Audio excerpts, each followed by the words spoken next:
ಈ ಪ್ರಪಂಚದಲ್ಲಿ ದೈವಿ ಗುಣಗಳಾದಂತಹ ಕ್ಷಮೆ ಮತ್ತು ಪ್ರೀತಿಯ ವಾಹಕರಾಗಲು ಕರೆ ನೀಡುತ್ತದೆ.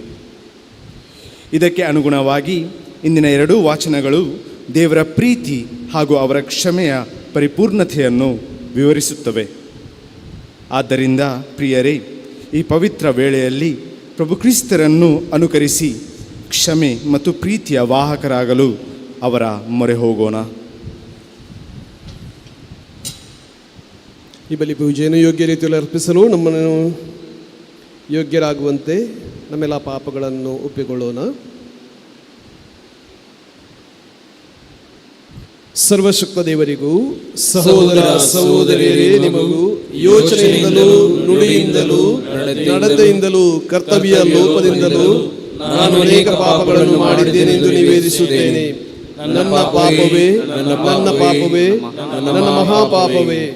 ಆದ್ದರಿಂದ ಸದಾ ಕನ್ನಿಕೆಯಾದ ಸಂತ ಮರಿಯಮ್ಮನವರನ್ನು, ಸಕಲ ದೇವದೂತರನ್ನು, ಸಂತರನ್ನು, ಸಹೋದರ ಸಹೋದರಿಯರೇ ನಿಮ್ಮನ್ನು ನನಗಾಗಿ ಪ್ರಭುದೇವರನ್ನು ಪ್ರಾರ್ಥಿಸಬೇಕೆಂದು ಬೇಡಿಕೊಳ್ಳುತ್ತೇನೆ. ಸರ್ವಶಕ್ತ ದೇವರು ನಮಗೆ ದಯೆ ತೋರಿಸಿ ನಮ್ಮ ಪಾಪಗಳನ್ನು ಕ್ಷಮಿಸಿ ನಮ್ಮನ್ನು ನಿತ್ಯ ಜೀವಕ್ಕೆ ಕರೆದೊಯ್ಯಲಿ. ಆಮೆನ್.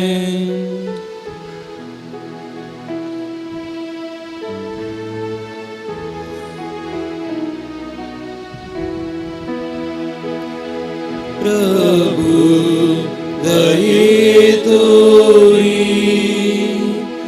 ಪ್ರಭು ದಯೆ ತೋರಿ, ಕ್ರಿಸ್ತರೇ ದಯೆ ತೋರಿ, ಕ್ರಿಸ್ತರೇ ದಯೆ ತೋರಿ, ಪ್ರಭು ದಯೆ ತೋರಿ, ಪ್ರಭು ದಯೆ ತೋರಿ. ಪ್ರಾರ್ಥಿಸೋಣ. ಇಂದಿನ ಬಲಿಪೂಜೆಯನ್ನು ನಾವು ದಿವಂಗತರಾದ ನಮ್ಮ ಬಂಧು ಮಿತ್ರ ಹಾಗೂ ಉಪಕಾರಿಗಳಿಗಾಗಿ ನಾವು ಅರ್ಪಿಸುತ್ತೇವೆ. ಅಂತೆಯೇ ಈ ಬಲಿಪೂಜೆಯನ್ನು ಅರ್ಪಿಸಿದವರಿಗಾಗಿ ನಾವು ಪ್ರಾರ್ಥಿಸುತ್ತೇವೆ. ದೇವರೇ, ಕ್ಷಮಾದಾತರು ಹಾಗೂ ನಮ್ಮ ರಕ್ಷಣೆಯ ಪ್ರೀತಿಯ ಉಗಮವೂ ಆಗಿದ್ದೀರಿ. ಸದಾ ಕನ್ನಿಕೆಯಾದ ಪರಿಶುದ್ಧ ಮರಿಯಮ್ಮನವರ ಹಾಗೂ ನಿಮ್ಮ ಸಕಲ ಸಂತರ ಬಿನ್ನಹದ ಮೂಲಕ ಇಹಲೋಕದಿಂದ ತೆರಳಿರುವ ನಮ್ಮ ಕುಟುಂಬದ ಸದಸ್ಯರು, ಮಿತ್ರರು, ಉಪಕಾರಿಗಳು ನಿತ್ಯ ಆನಂದದಲ್ಲಿ ಪಾಲ್ಗೊಳ್ಳುವಂತೆ ಅನುಗ್ರಹಿಸಿರಿ. ನಿಮ್ಮೊಂದಿಗೆ ಪವಿತ್ರಾತ್ಮರ ಐಕ್ಯದಲ್ಲಿ ದೇವರಾಗಿ ಯುಗ ಯುಗಾಂತರಗೂ ಜೀವಿಸಿ ಆಳುವ ನಮ್ಮ ಪ್ರಭುವು ನಿಮ್ಮ ಪುತ್ರರು ಆಗಿರುವ ಯೇಸು ಕ್ರಿಸ್ತರ ಮುಖಾಂತರ ನಿಮ್ಮನ್ನು ಪ್ರಾರ್ಥಿಸುತ್ತೇವೆ. Amen.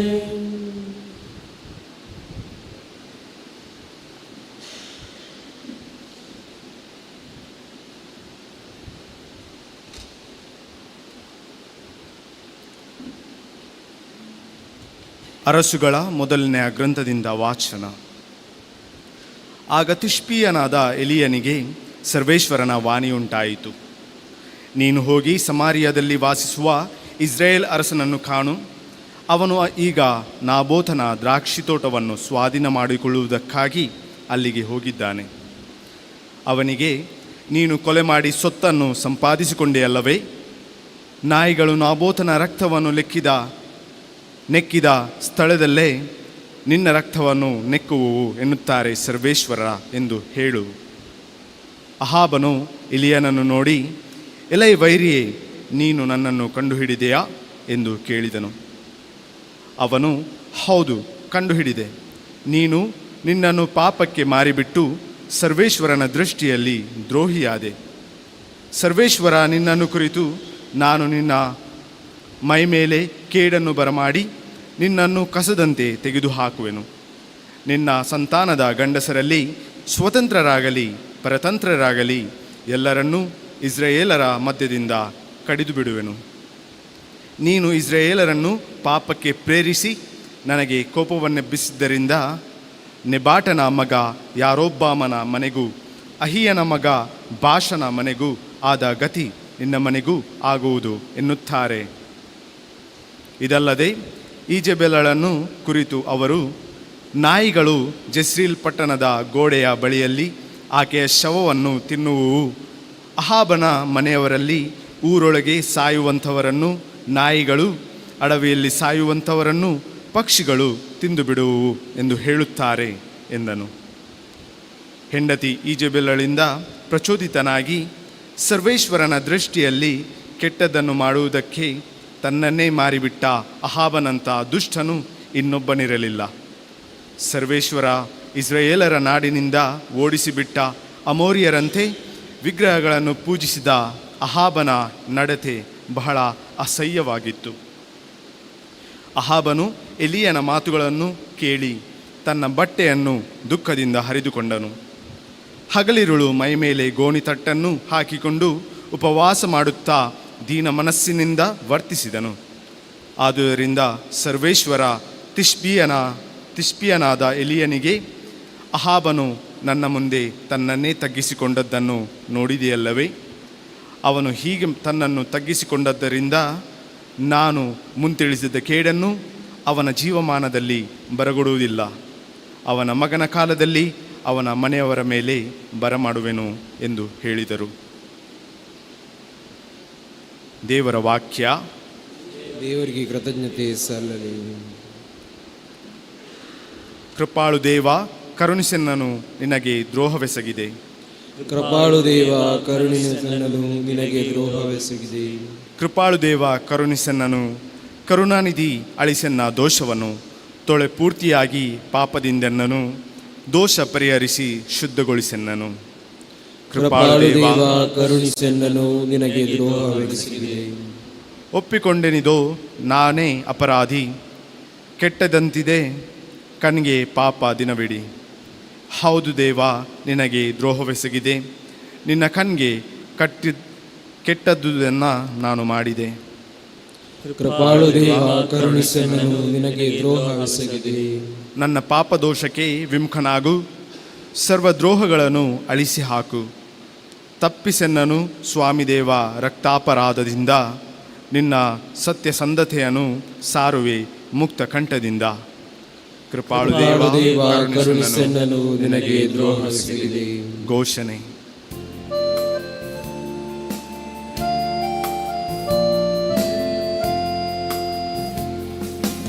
Alleluia, Alleluia, Alleluia, Alleluia. ಸಜೀವವನ್ನು ಕೊಡುವಂಥದ್ದು ದೇವರ ಆತ್ಮವೇ, ನಿತ್ಯ ಜೀವವನ್ನು ಈಯುವ ನುಡಿ ಇರುವುದು ತಮ್ಮಲ್ಲೇ.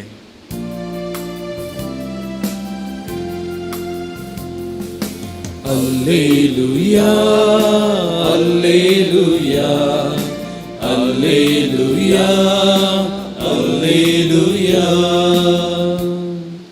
ಪ್ರಭು ನಿಮ್ಮೊಡನೆ ಇರಲಿ, ನಿಮ್ಮ ಆತ್ಮದೊಡನೆಯೂ ಇರಲಿ. ಸಂತ ಮತ್ತಾಯನು ಬರೆದ ಶುಭ ಸಂದೇಶದಿಂದ ವಾಚನ.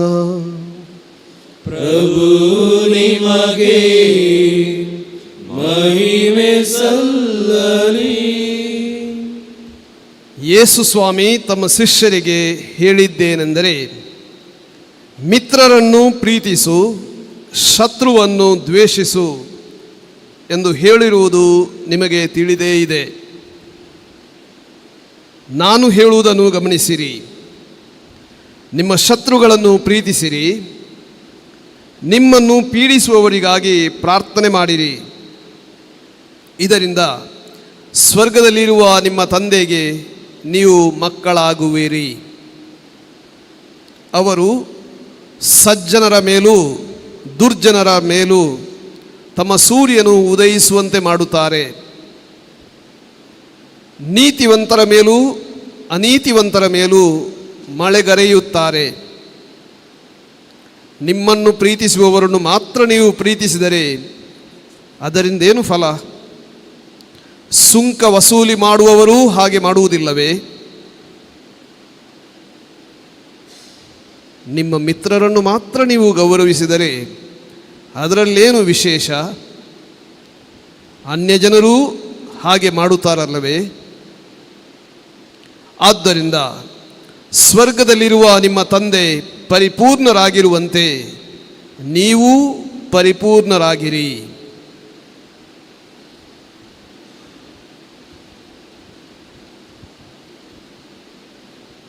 ಪ್ರಭು ಕ್ರಿಸ್ತರ ಶುಭ ಸಂದೇಶ. ಕ್ರಿಸ್ತರೇ, ನಿಮಗೆ ಸ್ತುತಿ ಸಲ್ಲಲಿ.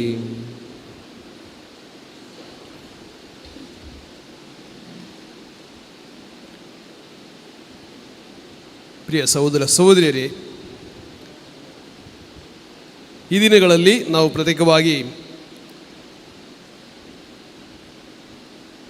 ಯೇಸು ಸ್ವಾಮಿ ಹೊಸ ಕಟ್ಟಳೆಯನ್ನು ಅಥವಾ ಹಳೆ ಕಟ್ಟಳೆಯನ್ನು ವಿಶ್ಲೇಷಿಸಿ ಹೊಸ ರೀತಿಯಲ್ಲಿ ಹೇಗೆ ಅದನ್ನು ಪಾಲಿಸುವುದೆಂಬುದಾಗಿ ಕಲಿಸುವುದನ್ನು ನಾವು ಆಲಿಸ್ತಾ ಇದ್ದೇವೆ. ಹೊಸ ಕಟ್ಟಳೆ ತುಂಬ ಕಷ್ಟದ್ದು, ಆದರೂ ಅವರು ಅದನ್ನು ಪಾಲಿಸಲು ಕಾರಣವೇನು ಎಂಬುದನ್ನು ಮೊದಲು ನಮಗೆ ತಿಳಿಯಪಡಿಸುತ್ತಾರೆ. ಸ್ವರ್ಗದಲ್ಲಿರುವ ನಿಮ್ಮ ತಂದೆಗೆ ನೀವು ಮಕ್ಕಳಾಗುವಿರಿ. ಹೇಗೆ? ಅವರಂತೆ ನಡೆದರೆ. ಬೇರೆ ಯಾವುದೇ ರೀತಿಯಲ್ಲಿ ಅವರ ಮಕ್ಕಳಾಗಲು ನಿಮ್ಮಿಂದ ಸಾಧ್ಯವಿಲ್ಲ. ಹೀಗೆ ದೇವರು ಕ್ಷಮಾ ಸಂಪನ್ನರು, ಹಾಗೆ ನೀವು ಕ್ಷಮಿಸುವುದನ್ನು ಕಲಿಯಿರಿ. ಖಂಡಿತವಾಗಿಯೂ ಸಲೀಸಲ್ಲ. ಮಾನವರ ಮಕ್ಕಳಾಗಲು ಸುಲಭ, ಇತರರಂತೆ ಆಗಲು ಸುಲಭ, ದೇವರಂತೆ ಆಗಲು.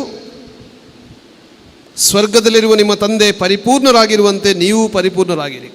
ದೇವರಂತೆ ನಾವು ಪರಿಪೂರ್ಣರಾಗಲು ಸಾಧ್ಯವಿದೆಯಾ? ಅಸಾಧ್ಯ. ನಮ್ಮಿಂದಾಗಿ ಅಸಾಧ್ಯ. ಆದರೆ ಯಾವಾಗ ನಾವು ದೇವರ ಆ ಕೃಪೆಯನ್ನು ಬೇಡುತ್ತೇವೆ, ಅವರಿಗೆ ಮೊರೆ ಇಡುತ್ತೇವೆ, ದೇವರು ತನ್ನ ಗುಣವನ್ನು ನಮಗೆ ದಯಪಾಲಿಸುತ್ತಾರೆ. ಈ ಗುಣವನ್ನು ಅಭ್ಯಾಸಿಸಿದವರು ಎಷ್ಟೋ ಕ್ರೈಸ್ತರಿದ್ದಾರೆ. ನಾವು ಅವರನ್ನು ರಕ್ತ ಸಾಕ್ಷಿಗಳು ಅಥವಾ ಮಾರ್ಟರ್ಸ್ ಎಂದು ಕರೆಯುತ್ತೇವೆ. ಏನೂ ತಪ್ಪು ಮಾಡದೆ ಯೇಸುವಿನಂತೆ ಅವರು ಕಲಿಸಿದ ಈ ವಿಶೇಷ ಗುಣಗಳನ್ನು ಅಭ್ಯಾಸಿಸಿ ತನ್ನ ರಕ್ತವನ್ನು ಧಾರೆ ಎರೆದು ಸ್ವರ್ಗವನ್ನು ಪ್ರವೇಶಿಸಿದರಿದ್ದಾರೆ. ಆದ್ದರಿಂದ ನಮ್ಮ ಕ್ರೈಸ್ತರ ಕರೆ ಇತರ ಮಾನವರಂತೆ ಆಗುವುದಲ್ಲ, ದೇವರು ಕಲಿಸಿದ ಏಕಮಾತ್ರ ಅವರ ಪುತ್ರರಂತೆ ಆಗುವುದು, ದೇವರ ಗುಣಗಳಲ್ಲಿ ನಾವು ಪಾತ್ರರಾಗುವುದು. ಇಂದಿನ ಮೊದಲನೇ ವಾಚನದಲ್ಲಿ ನಾವು ನೋಡಿದರೆ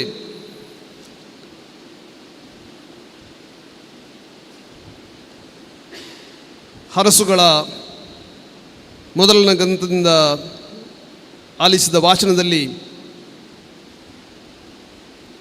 ಮನುಷ್ಯರು ನಡೆಯುವ ರೀತಿ ನಿನ್ನೆ ನಾವು ಆಲಿಸಿದೆವು. ಹೇಗೆ ನಾಬೋತ ಅವನು ತನ್ನ ದ್ರಾಕ್ಷಿ ತೋಟವನ್ನು ರಾಜನಿಗೆ ಕೊಡದಿದ್ದರಿಂದ ಏನಾಯಿತು, ಅವನನ್ನು ಆ ರಾಜ ಹಾಗೂ ರಾಣಿ ಒಟ್ಟಿಗೆ ಸೇರಿ ಜನರನ್ನು ಮಂಕುಬೂದಿ ಎರಚಿ ನಾಶ ಮಾಡಿದರು. ಆದರೆ ಸರ್ವೇಶ್ವರ ಸ್ವಾಮಿ ಅದನ್ನು ನೋಡಿ ಸುಮ್ಮನೆ ಕೂತ್ಕೊಳ್ಳಲಿಲ್ಲ. ಪ್ರವಾದಿ ಎಲಿಯನನ್ನು ಕಳುಹಿಸಿ ಅವರ ತಪ್ಪನ್ನು ತಿದ್ದಿ ಅವರಿಗೂ ಅದೇ ಗತಿಯಾಗುವುದೆಂಬುದನ್ನು ತಿಳಿಯಪಡಿಸಿದರು. ಆದರೆ ವಾಚನದ ಕೊನೆಯಲ್ಲಿ ಅರಸ ಆಹಾಬ ತನ್ನ ತಪ್ಪನ್ನು ಅರಿತು ದೇವರ ಕ್ಷಮೆಯನ್ನು ಬೇಡಿದಾಗ ದೇವರು ಕ್ಷಮಿಸುತ್ತಾರೆ. ಅಷ್ಟು ದೊಡ್ಡ ಪಾಪ ಮಾಡಿದರೂ ದೇವರು ಆಹಾಬನನ್ನು ಕ್ಷಮಿಸುತ್ತಾರೆ. ಅಂದರೆ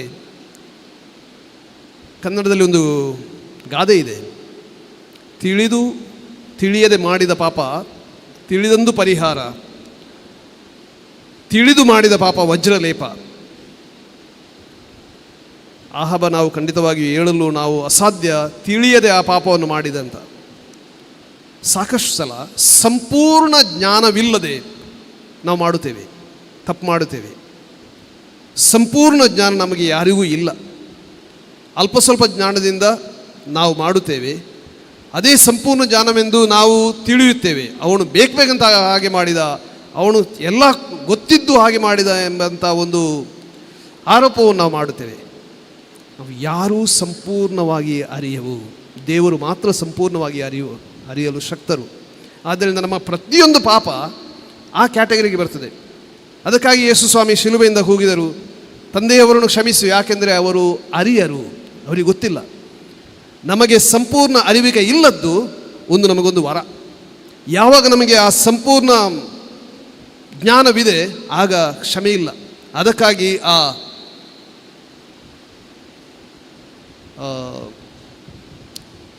ಸೈತಾನನಿಗೆ ಕ್ಷಮೆ ಇಲ್ಲ, ಯಾಕೆಂದರೆ ಅವನಿಗೆ ಸಂಪೂರ್ಣ ಜ್ಞಾನವಿತ್ತು. ದೇವರನ್ನು ತೊರೆಯುವಾಗ, ನಾವು ಈ ಬಲಿಪೂಜೆಯನ್ನು ಅರ್ಪಿಸುವಾಗ ಪ್ರತ್ಯೇಕವಾಗಿ ಆ ದೇವರಲ್ಲಿ ನಾವು ಮೊರೆ ಇಡಬೇಕು. ಯಾಕೆಂದರೆ ನಾವು ಕೆಲವು ಸಲ ನಮ್ಮ ಅಲ್ಪ ಸ್ವಲ್ಪ ಜ್ಞಾನದಿಂದ ದೇವರಿಂದ ದೂರ ಹೋಗಿದ್ದೇವೆ.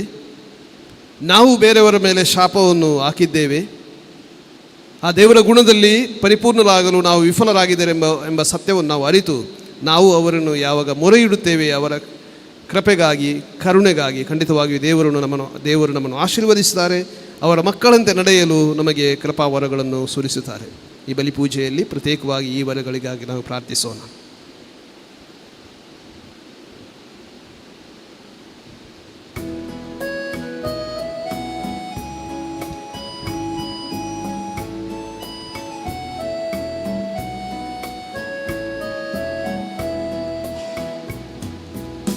ಗುಡಿಯ ಬಾಗಿಲಿಗೆ ದೇವಾ ಹೃದಯ ತಂದಿರುವೆ, ನನ್ನ ಶೋಧನೆ ನನ್ನ ವೇದನೆ ವಿನಯದಿ ಅರ್ಪಿಪೆ.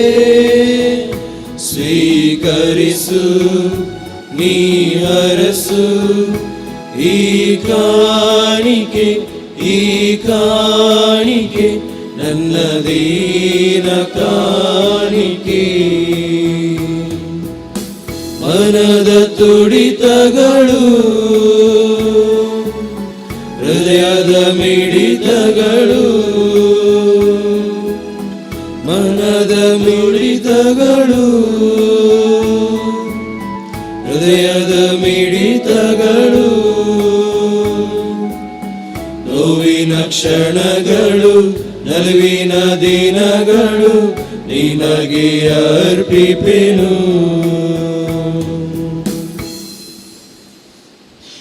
ಸಹೋದರ ಸಹೋದರಿಯರೇ, ನಾನು ಮತ್ತು ನೀವು ಅರ್ಪಿಸುವ ಈ ಬಲಿಪೂಜೆಯು ಸರ್ವಶಕ್ತ ದೇವನಿಗೆ ಒಪ್ಪಿಗೆಯಾಗುವಂತೆ ಪ್ರಾರ್ಥಿಸಿರಿ. ಪ್ರಭು ತಮ್ಮ ನಾಮದ ಸ್ತುತಿಯಾಗೂ ಮಹಿಮೆಗಾಗಿಯೂ ನಮ್ಮ ಮತ್ತು ತಮ್ಮ ಪವಿತ್ರ ಧರ್ಮಸಭೆಯ ಒಳಿತಿಗಾಗಿಯೂ ಈ ಬಲಿಯನ್ನು ತಮ್ಮ ಕರಗಳಿಂದ ಸ್ವೀಕರಿಸಲಿ. ದೇವರೇ, ನಿಮ್ಮ ದಯೆಯು ಅಪರಿಮಿತವಾದುದು. ನಮ್ಮ ದೀನ ಪ್ರಾರ್ಥನೆಗಳನ್ನು ಪ್ರಸನ್ನತೆಯಿಂದ ಅಂಗೀಕರಿಸಿರಿ. ನಮ್ಮ ರಕ್ಷಣೆಯ ಸಂಸ್ಕಾರದ ಮೂಲಕ ನಮ್ಮ ಬಂಧು ಮಿತ್ರರ ಹಾಗೂ ಉಪಕಾರಿಗಳ ಆತ್ಮಗಳಿಗೆ ತಮ್ಮ ಎಲ್ಲ ಪಾಪಗಳ ವಿಮೋಚನೆಯನ್ನು ಅನುಗ್ರಹಿಸಿರಿ. ನಮ್ಮ ಪ್ರಭು ಕ್ರಿಸ್ತರ ಮುಖಾಂತರ ನಿಮ್ಮನ್ನು ಪ್ರಾರ್ಥಿಸುತ್ತೇವೆ.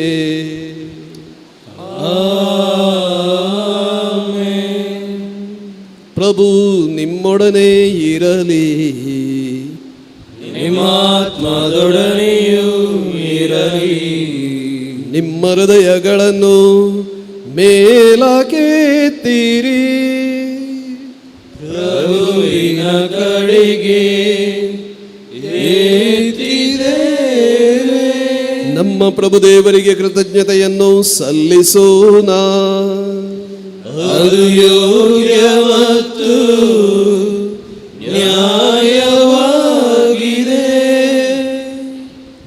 ಪ್ರಭು ಪವಿತ್ರ ಪಿತನೇ, ಸರ್ವಶಕ್ತ ನಿತ್ಯ ದೇವರೇ, ನಾವು ಎಂದೆಂದೂ ಎಲ್ಲೆಲ್ಲೂ ನಮ್ಮ ಪ್ರಭು ಕ್ರಿಸ್ತರ ಮುಖಾಂತರ ನಿಮಗೆ ಕೃತಜ್ಞತೆಯನ್ನು ಸಲ್ಲಿಸುವುದು ನಿಜವಾಗಿ ಯೋಗ್ಯವೂ ನ್ಯಾಯವೂ ಆಗಿದೆ. ನಮ್ಮ ಕರ್ತವ್ಯವೂ ರಕ್ಷಣೆಯೂ ಆಗಿದೆ. ಏಕೆಂದರೆ ಅವರೇ ಲೋಕದ ರಕ್ಷಣೆಯೂ ಮಾನವ ಕುಲದ ಜೀವವೂ ಮೃತರ ಪುನರುತ್ಥಾನವೂ ಆಗಿದ್ದಾರೆ.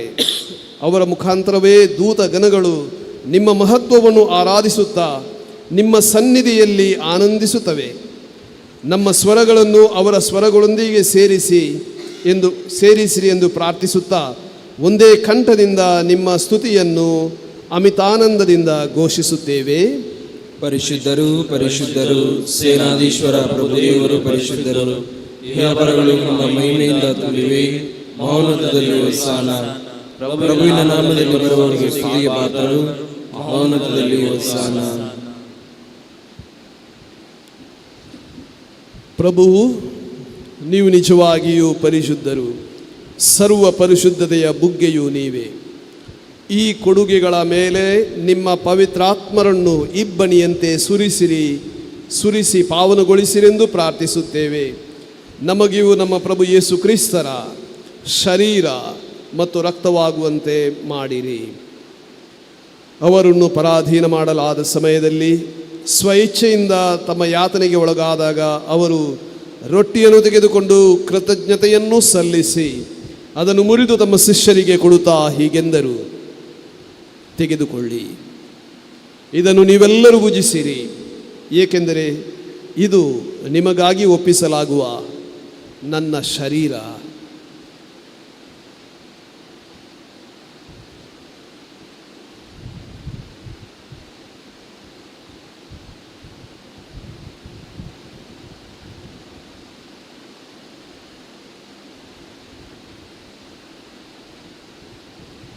ಅಂತೆಯೇ ಭೋಜನದ ಅಂತ್ಯದಲ್ಲಿ ಅವರು ಪಾನಪಾತ್ರೆಯನ್ನು ತೆಗೆದುಕೊಂಡು ಮತ್ತೊಮ್ಮೆ ನಿಮಗೆ ಕೃತಜ್ಞತೆಯನ್ನು ಸಲ್ಲಿಸಿ ತಮ್ಮ ಶಿಷ್ಯರಿಗೆ ಕೊಡುತ್ತಾ ಹೀಗೆಂದರು, ತೆಗೆದುಕೊಳ್ಳಿ ಮತ್ತು ಇದರಿಂದ ನೀವೆಲ್ಲರೂ ಪಾನ ಮಾಡಿರಿ, ಏಕೆಂದರೆ ಇದು ಹೊಸ ಮತ್ತು ಅನಂತ ಒಡಂಬಡಿಕೆಯ ನನ್ನ ರಕ್ತದ ಪಾತ್ರೆ. ಈ ರಕ್ತವು ನಿಮ್ಮ ಮತ್ತು ಅನೇಕರ ಪಾಪಗಳ ಪರಿಹಾರಕ್ಕಾಗಿ ಸುರಿಸಲಾಗುವುದು. ಇದನ್ನು ನನ್ನ ಸ್ಮರಣೆಗಾಗಿ ಮಾಡಿರಿ.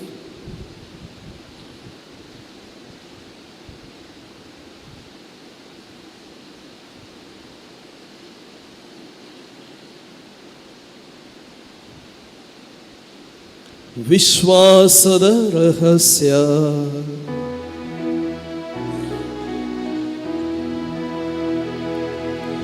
ಕ್ರಿಸ್ತರು ಮೃತರಾದರು, ಕ್ರಿಸ್ತರು ಎದ್ದಿಹರು, ಕ್ರಿಸ್ತರು ಮರಳಿ ಬರುವರು. ಆದ್ದರಿಂದ ಪ್ರಭು ನಿಮ್ಮ ಸಮ್ಮುಖದಲ್ಲಿ ನಿಂತು ಸೇವೆ ಸಲ್ಲಿಸಲು ನಮ್ಮನ್ನು ಯೋಗ್ಯರೆಂದು ಪರಿಗಣಿಸಿದ್ದಕ್ಕಾಗಿ ನಿಮಗೆ ಕೃತಜ್ಞತೆಯನ್ನು ಸಲ್ಲಿಸುತ್ತೇವೆ. ಕ್ರಿಸ್ತರ ಮರಣ ಮತ್ತು ಪುನರುತ್ಥಾನದ ಸ್ಮರಣೆಯನ್ನು ಆಚರಿಸುತ್ತಾ ಜೀವವೀವ ರೊಟ್ಟಿಯನ್ನು, ರಕ್ಷಣೆ ನೀಯುವ ಪಾತ್ರೆಯನ್ನು ನಿಮಗೆ ಅರ್ಪಿಸುತ್ತೇವೆ. ಕ್ರಿಸ್ತರ ಶರೀರ ಮತ್ತು ರಕ್ತದಲ್ಲಿ ಪಾಲ್ಗೊಳ್ಳುವ ನಮ್ಮನ್ನು ಪವಿತ್ರಾತ್ಮರು ಒಂದುಗೂಡಿಸಬೇಕೆಂದು ನಿಮ್ಮನ್ನು ವಿನಯದಿಂದ ಭಿನ್ನಯಿಸುತ್ತೇವೆ.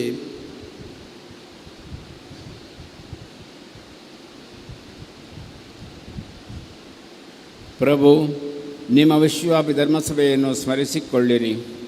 ನಮ್ಮ ವಿಶ್ವಗುರು ಫ್ರಾನ್ಸಿಸ್ ಅವರೊಂದಿಗೂ ನಮ್ಮ ಧರ್ಮಾಧ್ಯಕ್ಷ ಪೀಟರ್ ಪೌಲ್ ಅವರೊಂದಿಗೂ ಸಕಲ ಯಾಜಕರೊಂದಿಗೂ ಅದನ್ನು ಪ್ರೀತಿಯ ಪರಿಪೂರ್ಣತೆಯೆಡೆಗೆ ಮುನ್ನಡೆಸಿರಿ. ಪ್ರಭು, ಪುನರುತ್ಥಾನದ ನಿರೀಕ್ಷೆಯಲ್ಲಿ ವಿಶ್ರಮಿಸುತ್ತಿರುವ ನಮ್ಮ ಸಹೋದರರನ್ನು, ನಿಮ್ಮ ದಯೆಯಲ್ಲಿ ಮೃತರಾದ ಎಲ್ಲರನ್ನೂ ಸ್ಮರಿಸಿಕೊಳ್ಳಿರಿ. ಅವರನ್ನು ನಿಮ್ಮ ಸಮ್ಮುಖದ ಪ್ರಭೆಗೆ ಬರಮಾಡಿರಿ. ನಮ್ಮ ಮೇಲೂ ದಯೆ ತೋರಿರಿ. ದೇವಮಾತೆ ಪೂಜ್ಯ ಕನ್ಯಾವರೊಂದಿಗೂ, ಆಕೆಯ ಪತಿ ಸಂತ ಜೋಸೆಫರೊಂದಿಗೂ, ಪುನೀತ ಪ್ರೇಷರೊಂದಿಗೂ, ಎಲ್ಲ ಕಾಲಗಳಲ್ಲಿ ನಿಮ್ಮ ಮೆಚ್ಚುಗೆಗೆ ಪಾತ್ರರಾದ ಸಕಲ ಸಂತರೊಂದಿಗೂ ನಾವು ನಿತ್ಯ ಜೀವನದಲ್ಲಿ ಸಹಭಾಗಿಗಳಾಗಿ ನಿಮ್ಮನ್ನು ಸ್ತುತಿಸಿ ಮೇಂಪಡಿಸುವಂತೆ ನಿಮ್ಮ ಪುತ್ರ ಯೇಸು ಕ್ರಿಸ್ತರ ಮುಖಾಂತರ ಪ್ರಾರ್ಥಿಸುತ್ತೇವೆ.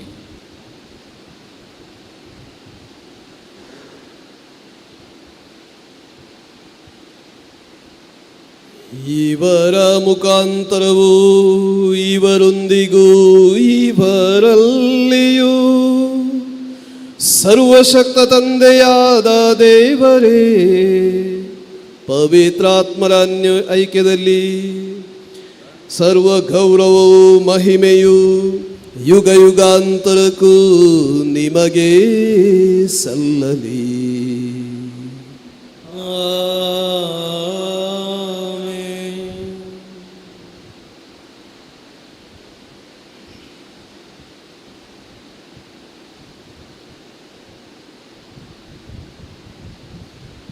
ರಕ್ಷಕರ ಆಜ್ಞೆಯ ಪ್ರಕಾರ ಮತ್ತು ದೈವ ಬೋಧನೆಯಿಂದ ಶಿಕ್ಷಿತರಾಗಿ ಧೈರ್ಯದಿಂದ ನಾವು ಹೇಳುತ್ತೇವೆ, ಸ್ವರ್ಗದಲ್ಲಿರುವ ನಮ್ಮ ತಂದೆಯೇ, ನಿಮ್ಮ ನಾಮ ಪೂಜಿತವಾಗಲಿ, ನಿಮ್ಮ ರಾಜ್ಯ ಬರಲಿ, ನಿಮ್ಮ ಚಿತ್ತ ಸ್ವರ್ಗದಲ್ಲಿ ನೆರವೇರುವ ಪ್ರಕಾರ ಭೂಮಿಯಲ್ಲಿಯೂ ನೆರವೇರಲಿ. ನಮ್ಮ ಅನುದಿನದ ಆಹಾರವನ್ನು ಇಂದು ನಮಗೆ ನೀಡಿರಿ. ನಮಗೆ ತಪ್ಪು ಮಾಡಿದವರನ್ನು ನಾವು ಕ್ಷಮಿಸುವ ಪ್ರಕಾರ ನಮ್ಮ ಪಾಪಗಳನ್ನು ಕ್ಷಮಿಸಿರಿ. ನಮ್ಮನ್ನು ಶೋಧನೆಗೆ ಒಳಪಡಿಸದೆ ಕೇಡಿನಿಂದ ನಮ್ಮನ್ನು ರಕ್ಷಿಸಿರಿ. ಪ್ರಭು ಸಕಲ ಕೇರುಗಳಿಂದ ನಮ್ಮನ್ನು ರಕ್ಷಿಸಿರೆಂದು ಪ್ರಾರ್ಥಿಸುತ್ತೇವೆ. ನಿಮ್ಮ ದಯೆಯ ನೆರವನ್ನು ಪಡೆದು ಪಾಪದಿಂದ ಸದಾ ವಿಮುಕ್ತರಾಗಿ ಎಲ್ಲ ಸಂಕಷ್ಟಗಳಿಂದ ಸುರಕ್ಷಿತರಾಗಿರುವಂತೆ ನಮ್ಮ ಜೀವಮಾನದಲ್ಲಿ ಶಾಂತಿಯನ್ನು ದಯೆಯಿಂದ ಕರುಣಿಸಿರಿ. ನಾವು ಸ್ವರ್ಗಾನಂದವನ್ನು ನಮ್ಮ ರಕ್ಷಕ ಯೇಸು ಕ್ರಿಸ್ತರ ಆಗಮನವನ್ನು ನಿರೀಕ್ಷಿಸುತ್ತಿದ್ದೇವೆ. ಏಕೆಂದರೆ ರಾಜ್ಯ ಭಾರವು ಅಧಿಕಾರವು ಮಹಿಮೆಯು ಈಗ ಯುಗಾಂತರಕ್ಕೂ ನಿಮ್ಮದೇ. ಪ್ರಭು ಯೇಸು ಕ್ರಿಸ್ತರೇ, ನಿಮ್ಮ ಪ್ರೇಷಿತರಿಗೆ ನಿಮಗೆ ಶಾಂತಿಯನ್ನು ಬಿಟ್ಟು ಹೋಗುತ್ತೇನೆ, ನನ್ನ ಶಾಂತಿಯನ್ನೇ ನಿಮಗೆ ಕೊಡುತ್ತೇನೆ ಎಂದು ಹೇಳಿದ್ದೀರಿ. ನಮ್ಮ ಪಾಪಗಳನ್ನು ಲಕ್ಷಿಸದೆ ನಿಮ್ಮ ಧರ್ಮಸಭೆಯ ವಿಶ್ವಾಸವನ್ನು ಈಕ್ಷಿಸಿರಿ. ಅದಕ್ಕೆ ನಿಮ್ಮ ಚಿತ್ತದ ಪ್ರಕಾರ ಶಾಂತಿಯನ್ನು ಐಕ್ಯತೆಯನ್ನು ದಯೆಯಿಂದ ದಯಪಾಲಿಸಿರಿ. ಯುಗ ಯುಗಾಂತರಗೂ ಜೀವಿಸಿ ಆಳುವ ನಿಮ್ಮನ್ನು ಪ್ರಾರ್ಥಿಸುತ್ತೇವೆ. ಆಮೆನ್. ಪ್ರಭುವಿನ ಶಾಂತಿ ಸದಾ ನಿಮ್ಮಲ್ಲಿರಲಿ, ನಿಮ್ಮ ಆತ್ಮದೊಡನೆ ಇರಲಿ. ಪರಸ್ಪರ ಶಾಂತಿಯನ್ನು ಕೋರೋಣ.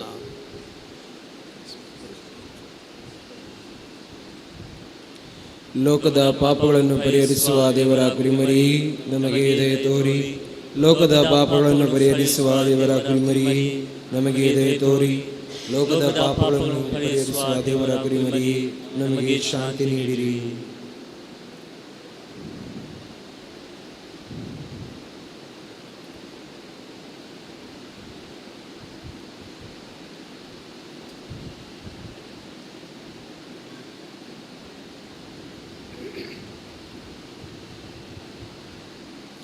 ಇಗೋ ದೇವರ ಕುರಿಮರಿ, ಇಗೋ ಇವರೇ ಲೋಕದ ಪಾಪಗಳನ್ನು ಪರಿಹರಿಸುವವರು. ಕುರಿಮರಿಯ ಭೋಜನಕ್ಕೆ ಆಹ್ವಾನಿತರು ಭಾಗ್ಯವಂತರು. ಪ್ರಭು, ತಾವು ನನ್ನ ಮನೆಯನ್ನು ಪ್ರವೇಶಿಸಲು ನಾನು ಪಾತ್ರನಲ್ಲ, ಆದರೆ ತಾವು ಒಂದೇ ಒಂದು ಮಾತನ್ನು ನುಡಿಯಿರಿ, ನನ್ನ ಆತ್ಮವು ಸ್ವಸ್ಥವಾಗುವುದು.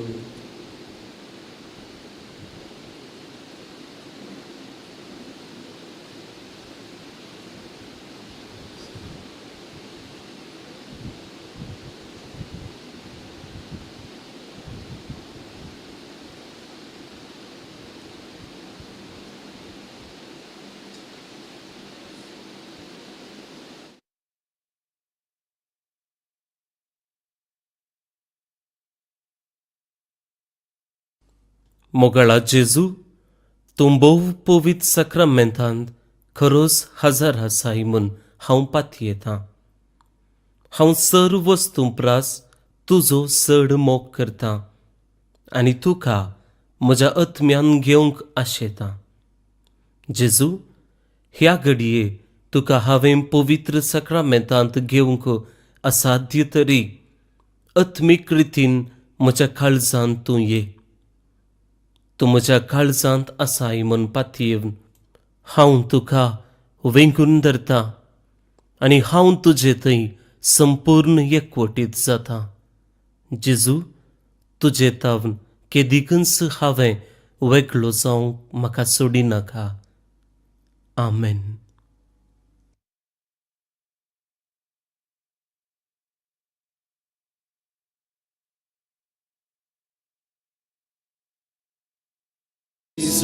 ಸರಪಾಡುವೆ ನನ್ನ ಬಲಗೊಳಿಸು, ಓ ಪ್ರಿಯ ಯೇಸುವೆ ನನ್ನನ್ನಾಲಿಸು.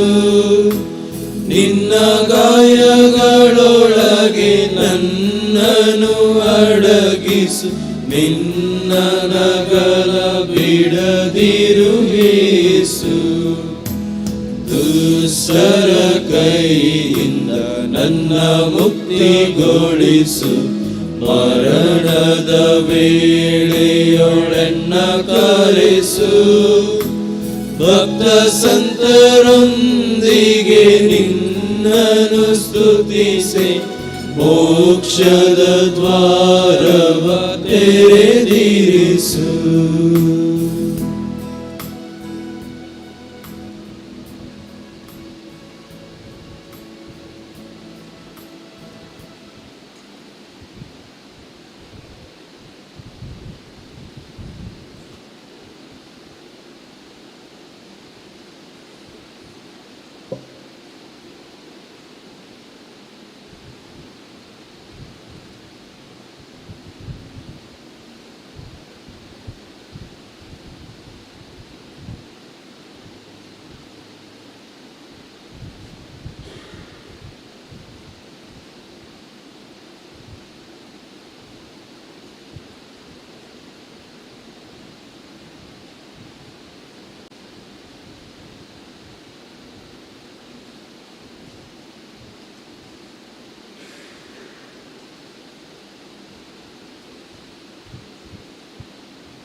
ಪ್ರಾರ್ಥಿಸೋಣ.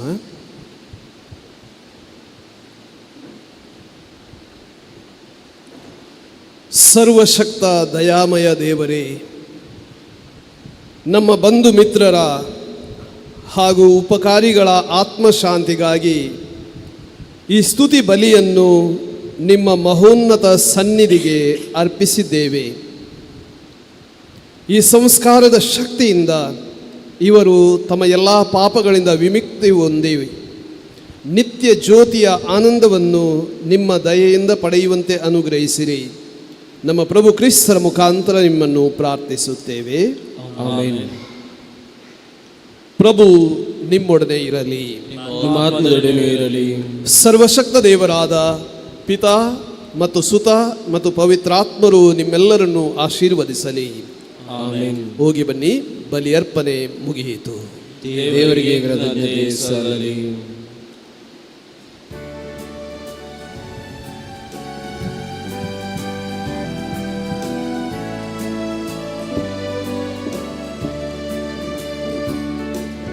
ಶಿಲುಬೆ ನಿನ್ನ ಮಾರ್ಗ,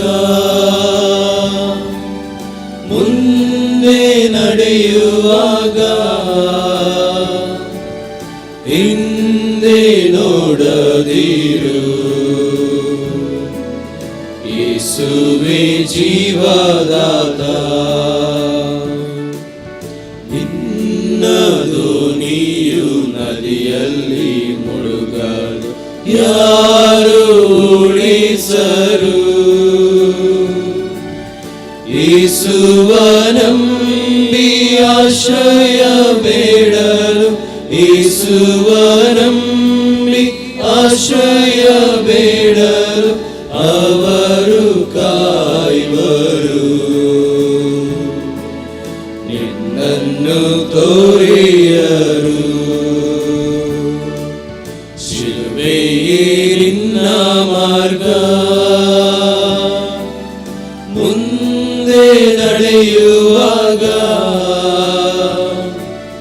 ಹಿಂದೆ ನೋಡದಿರು.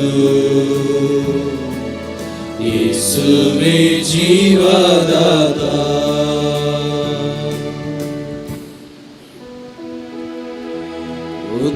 ಪುತ್ರರೊಳಗೂಡಿ ಅರಸಿಂಹನು ತಾಯಿ, ಪವಿತ್ರ ಶಿಲುಬೆಯ ಗುರುತಿನ ಮೂಲಕ ನಮ್ಮ ವೈರಿಗಳನ್ನು ರಕ್ಷಿಸಿರಿ. ನಮ್ಮ ಸರ್ವೇಶ್ವರ ಪಿತನ ಸುತನ ಮತ್ತು ಪವಿತ್ರಾತ್ಮನ ನಾಮದಲ್ಲಿ ಆಮೆನ್.